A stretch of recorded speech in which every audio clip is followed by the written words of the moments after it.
ढेर सारे मित्रगण, मैं सबसे पहले तो हृदय की गहराइयों से आपको बहुत बहुत बधाई देता हूं, बहुत बहुत आपका अभिनंदन करता हूं। हमारे प्रधानमंत्री नरेंद्र मोदी जी की ओर से और हमारे जो आज दुनिया की सबसे बड़ी राजनीतिक दल बन गई है, राजनीतिक संगठन बन गया है भारतीय जनता पार्टी, उसके अध्यक्ष जेपी नड्डा जी की ओर से मैं आप सबको हृदय की गहराइयों से बहुत ढेर सारी शुभकामनाएं देता हूं। और मैं आदरणीय शेर बहादुर जी का मैं धन्यवाद करता हूं कि आपने नड्डा जी को आज के इस कार्यक्रम में इनवाइट किया और नड्डा जी के भारतीय जनता पार्टी के प्रतिनिधि के रूप में मुझे और मेरे साथी हरीश द्विवेदी जी जो भारत की संसद में हैं, उनको यहाँ पर प्रतिनिधित्व करने का मौका मिला है।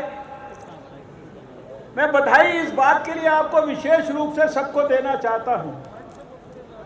मैंने अपने राजनीतिक जीवन में इस प्रकार का कार्यक्रम शायद दुनिया के किसी देश में नहीं देखा, जहां एक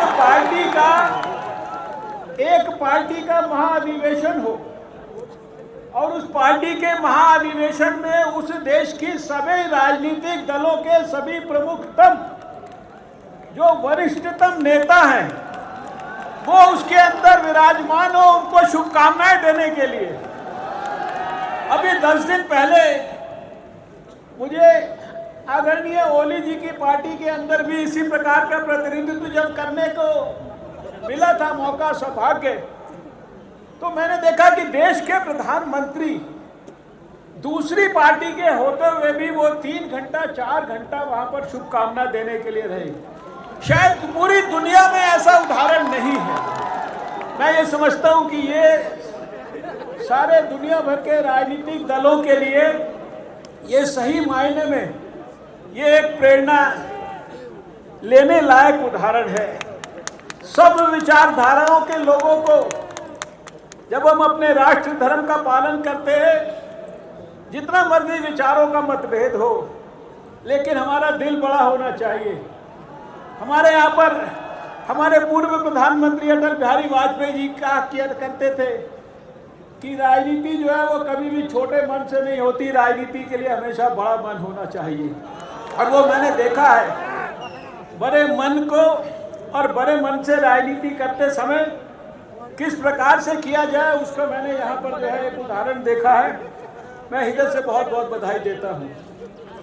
जहाँ तक भारत और नेपाल के रिश्तों का संबंध है, हम सब जानते हैं कि हम सबका, भारत के 135-40 करोड़ लोगों का और नेपाल के सभी हमारे भाइयों का, बहनों का, दिल का, आत्मा का, दिमाग का गहरा संबंध है। हमारी संस्कृति, हमारी सभ्यता, हमारा अतीत, हमारा हिंदुत्व, ये सारा कुछ शायद वर्षों से, आज भी जो 1950 के अंदर इंडो नेपाल पीस और फ्रेंडशिप के लिए जो ट्रीटी साइन की गई, आज भी उसकी खुशबू, उसकी सुगंध जो है वो पूरे भारत में और पूरे जो है नेपाल के अंदर उसी प्रकार से फैलती है, उसी प्रकार से महसूस होती है।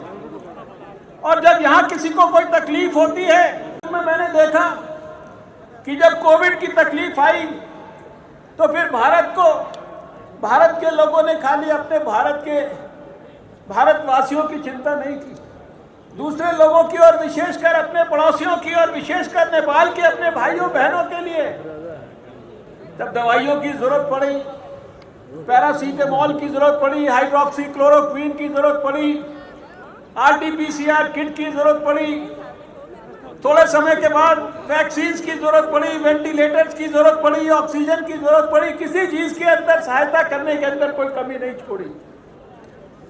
आपके प्रधानमंत्री और हमारे प्रधानमंत्री जी के बीच में 2 बार मुलाकात हुई है।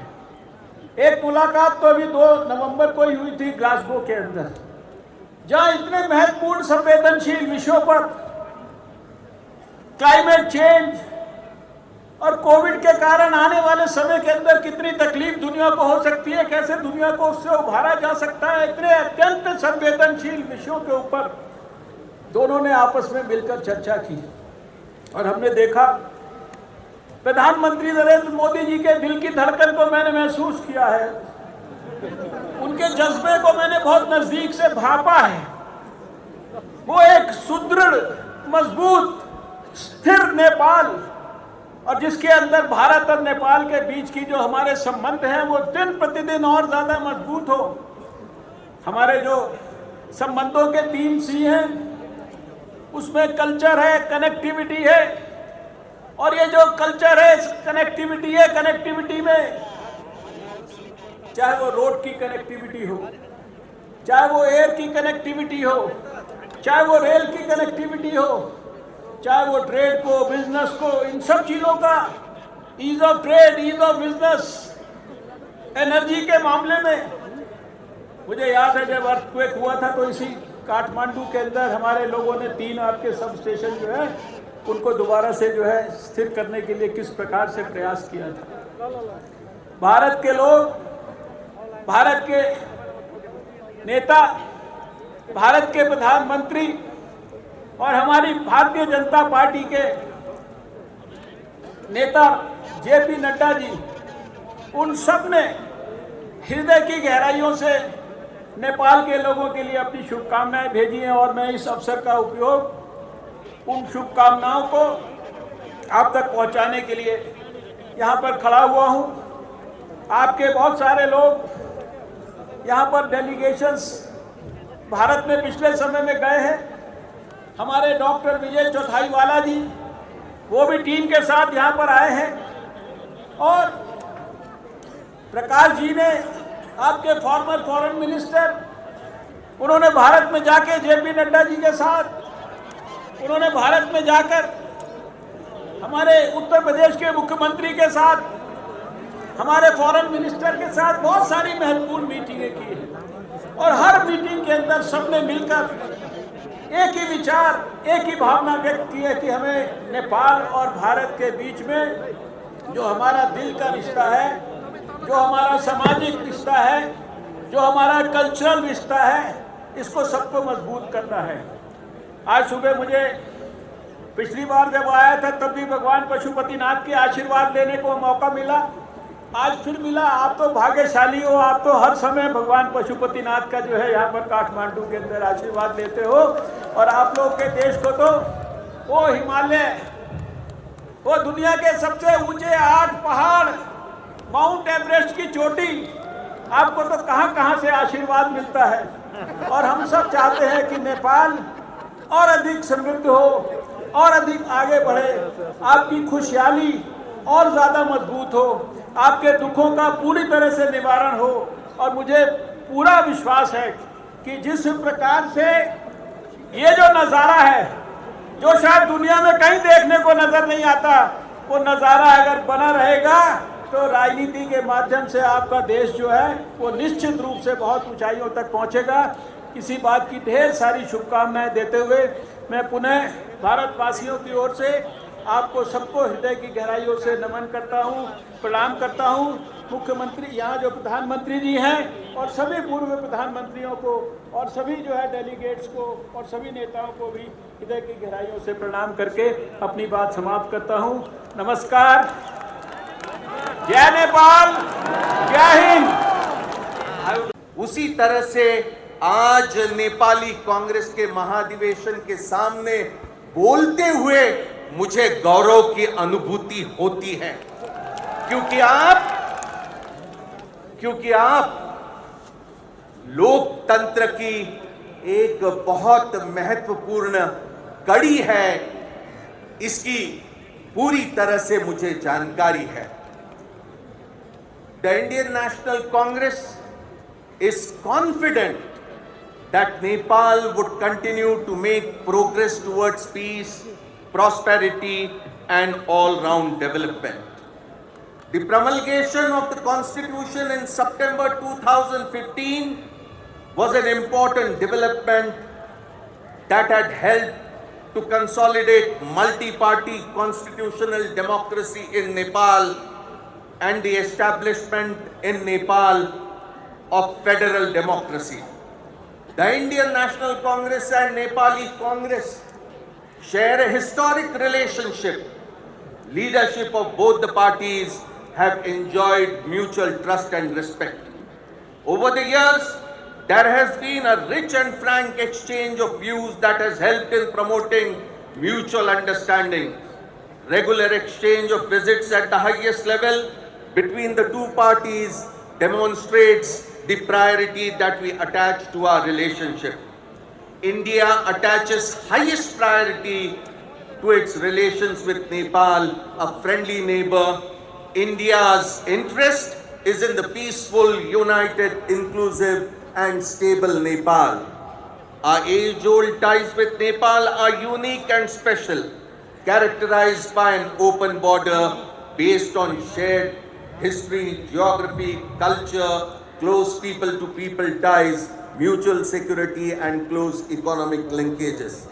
India has been and is assisting Nepal through a broad-based development partnership program which includes training and education, cross-border connectivity, infrastructure development and in various other fields. Sonia Gandhi ji की ओर से मैंने एक पत्र आदरणीय शेर बहादुर वेबा जी को प्रस्तुत किया है।